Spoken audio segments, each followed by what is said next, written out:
সকলক প্ৰাপ্যৰ পৰা বঞ্চিত কৰা অসমতাৰ চলিব আমাৰ দাবী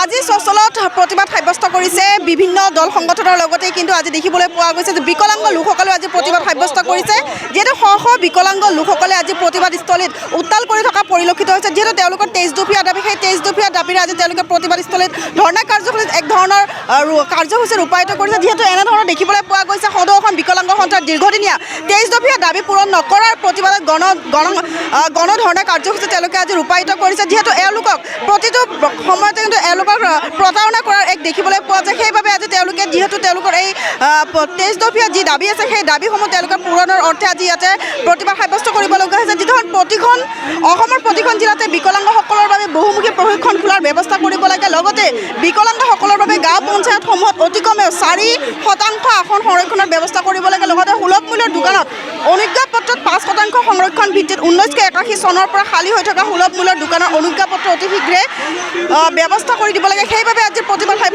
প্ৰতিবাদস্থলীত প্ৰতিবাদ সাব্যস্ত কৰি আছে যিহেতু এনেধৰণৰ লোকসকলে আজি ইয়াতে প্ৰতিবাদস্থলীত প্ৰতিবাদ কৰিবলগীয়া হৈছে যিহেতু প্ৰতিটো সময়তে দেখিবলৈ পোৱা যায় যে তেওঁলোকৰ যি দাবী তেওঁলোকৰ সেই দাবীসমূহ কিন্তু কেতিয়াও দাবীসমূহ উত্থাপন কৰা হোৱা নাই আৰু সেইবাবে আজি তেওঁলোকে প্ৰতিবাদ সাব্যস্ত কৰিবলগীয়া হৈছে যিহেতু বহু সংখ্যক দেখিবলৈ পোৱা গৈছে যে বহু সংখ্যক লোকে ইয়াতে প্ৰতিবাদস্থলীত প্ৰতিবাদ কৰিবলগীয়া হৈছে যিহেতু বিধানসভাতো তেওঁলোকৰ কথাখিনি উত্থাপন কৰা নাই সেইবাবে আজি প্ৰতিবাদ কাৰ্যসূচী আসন সংগ্ৰহ কৰিব লাগে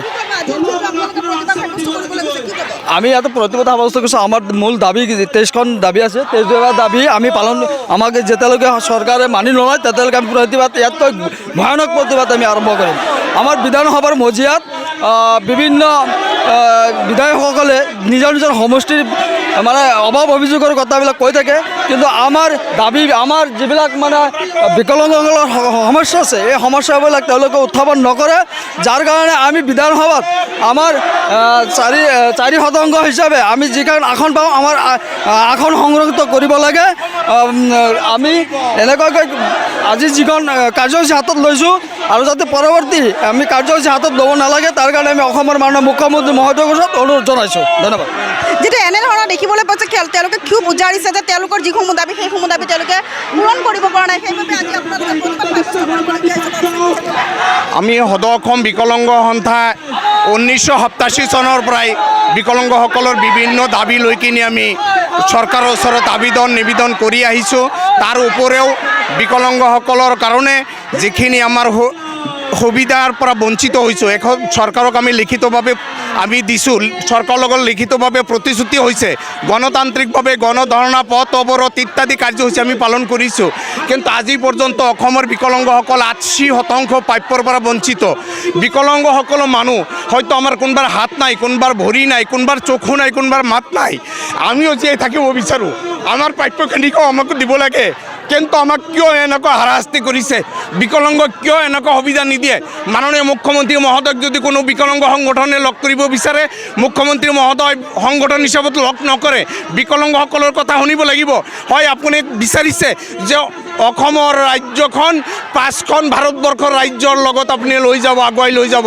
হয় আমিও সহযোগ কৰিম বিকলাংগসকলেও কিন্তু এনেকুৱা হ'ব নোৱাৰেও কেতিয়া যে সময় বিকলাংগসকল খোজি খাব লগা হৈছে যে সময় বিকলাংগসকল হাত পাতি মাগিব লগা হৈছে হায়াৰ ছেকেণ্ডেৰী পাছ কৰি BA পাছ কৰি মেট্ৰিক পাছ কৰি বিকলাংগসকল কোনো সুবিধা পোৱা নাই প্ৰাপ্যৰ পৰা বঞ্চিত হৈছে সেই সময়ত কেতিয়াও আগুৱাই যাব নোৱাৰে আগুৱাই যাব সেই সময়টো পাৰিব যে সময়ত বিকলাংগসকলক সমাহাৰে লৈ বিকলাংগৰ যিখিনি প্ৰাপ্য আছে বিকলাংগৰ যিখিনি দাবী আছে এই দাবীখিনি পূৰণ কৰে অক্ষমতাগ্ৰস্ত ব্যক্তিৰ সমান সুযোগ সুবিধা অধিকাৰ সুৰক্ষা আৰু সম্পূৰ্ণ অংশগ্ৰহণ আইন 1995 আৰু 2016 তলিক থকা প্ৰত্যেকটো সুবিধা বিকলাংগক দিব লাগিব তেতিয়াহে অসমখন আগুৱাই যাব বিকলাংগসকল স্বাৱলম্বী হ'ব লাগিব ভিক্ষামুখীৰ পৰা বন্ধ হ'ব লাগিব বিভিন্ন ধৰণৰ সুবিধা পাব লাগিব চাকৰি পাব লাগিব ব্যৱসায় বাণিজ্য কৰাৰ কাৰণে সুবিধা পাব লাগিব তেতিয়াহে অসমখন আগুৱাই যাব বুলি ভাবিব পাৰিব অসমৰ বাহিৰৰ টান ৰাজ্যৰ মানুহ যেতিয়া অসমত আহিব আহি দেখা পাব যে অসমৰ বিকলাংগসকল মাগি খায় খুজি খায়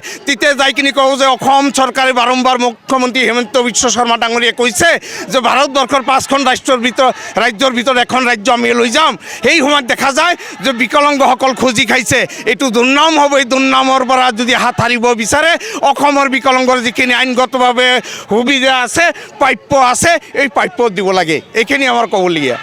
ধন্যবাদ। যিহেতু আপোনাৰ ওচৰলৈকে আহিছোঁ, কি ক'ব? আপোনালোকক সদায় কিন্তু প্ৰতাৰণা কৰা হয় বা আপোনালোকক বঞ্চিত কৰা হয়, কি ক'ব এই ক্ষেত্ৰত? এই ক্ষেত্ৰত মোৰ ছেক্ৰেটাৰী মহোদয়, আমাৰ সদ্য অসম বিকলাংগ ছেক্ৰেটাৰী মহোদয় যিবিলাক কথা কৈছে এইবিলাক অল ৰাইট কথা। এইবিলাক চৰকাৰ যাতে মানিব ল'ব লাগে। নহ'লে চৰকাৰ যদি মানি নলয় তেনেহ'লে আমালোকে বেলেগ কিবা চিন্তাধাৰা আপোনালোকতো ভোটাধিকাৰ হয়। ভোট দিওঁ। আমাৰ ছাৰৰ পৰা বিচৰা নাই। আমাৰ মৌলিক অধিকাৰ আছে, ৰাষ্ট্ৰীয় সংহতি আছে, PDF আছে, এইবিলাক আছে। এইবিলাক অনুযায়ী আমাকতো CM দিব লাগে। আমাৰ যিবিলাক এনে বিকলাংগ মানুহ, কিন্তু আমাৰ মাইণ্ড বিকলাংগ নহয়। আমাৰ ফিজিকেলি বিকলাংগ হ'ব পাৰোঁ, কিন্তু আমালোকে মাইণ্ড বিকলাংগ নহয়। লোকসভা ইলেকশ্যন আহি আছে, কি ক'ব এইবাৰ? যিহেতু আপোনালোকৰ এইখিনি দাবী মানি নলয়, কি ক'ব? আমি চাওঁ যে CM ছাৰ যাতে ভালকৈ আমাৰ কামবিলাক কৰে। আমি কাকো দোষাৰোপ নকৰোঁ, যাতে আমাৰ কামবিলাক CM ছাৰ ভাল কৰি দিয়ে। যেনে আমাৰ মা দেউতা CM ছাৰ যাতে আমাৰ কামবিলাক ভালকৈ কৰি দিয়ে। যিহেতু আপোনাৰ ওচৰলৈকে আহিছোঁ, কি ক'ব? আপুনি যিহেতু বিকলাংগ হয় হয় মই আমাৰ যোনটো মহোদয় ক'লে ছেক্ৰেটাৰী মহোদয় ভাল কথা কৈছে। কিন্তু আজি মই নৃত্য কৰোঁ, ডান্স কৰোঁ, কিন্তু আজি মোৰ কইনাও বিকলাংগ, ময়ো বিকলাংগ। কিন্তু মোৰ ঘৰত দুজন বিকলাংগ, কিন্তু দুজন বিকলাংগ এজনে আগৰ দীনদয়াল দিব্যাংগ হৈছে। দীনদয়াল দিব্যাংগৰ বঞ্চিত হৈ আছে মোৰ কইনা। কিন্তু কিহৰ কাৰণেতো মই DC অফিচ গৈছিলোঁ, তাতে কৈছে এখন ঘৰত দুজন বিকলাংগক দিয়া নহ'ব অৰুণোদয়। কিন্তু সেইটো কেনে ক'ব? সেইটো অসম চৰকাৰে এইটো ভুল কৰিছে। কিন্তু আমাক লাগে। মোৰ ঘৈণীয় বিকলাংগ, মই বিকলাংগ। আমাক 1200 আমাক 5000টো কৰি দিব লাগে আমাক। সেইটো দিলে মই এতিয়া এনেকৈ মই ধৰি লওক ঘৰে ঘৰে মাছ বিকিছিলোঁ, এতিয়া মাছ বিকা নোৱাৰা হৈছোঁ। মই মানে মঞ্চৰ কিছুমান ডেন্স চেন্স কৰিব নোৱাৰা হৈছোঁ এতিয়া বৰ্তমান। এতিয়া আমি কেনেকৈ চলিম? আমাক সেইকাৰণে চৰকাৰে চাকৰি আমাৰ যিগিলা প্ৰাপ্যবিলাক দিব লাগে চৰকাৰে, সেইখিনি মই কৰোঁ। ধন্যবাদ।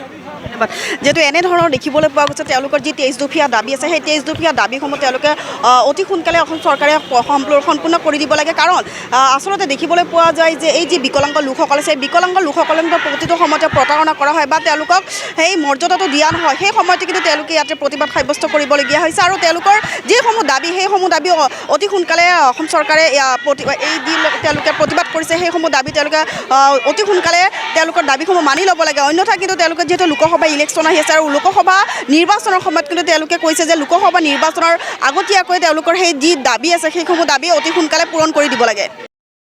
ভিডিঅ' জাৰ্নেলিষ্টৰ সহযোগত মই হিনা দে, এনি ভাৰত 24।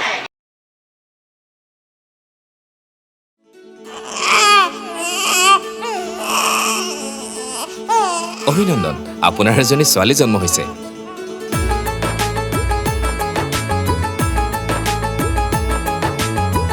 লাহি পাহি এজনী পৰি আহিলে ঘৰখন উজলি।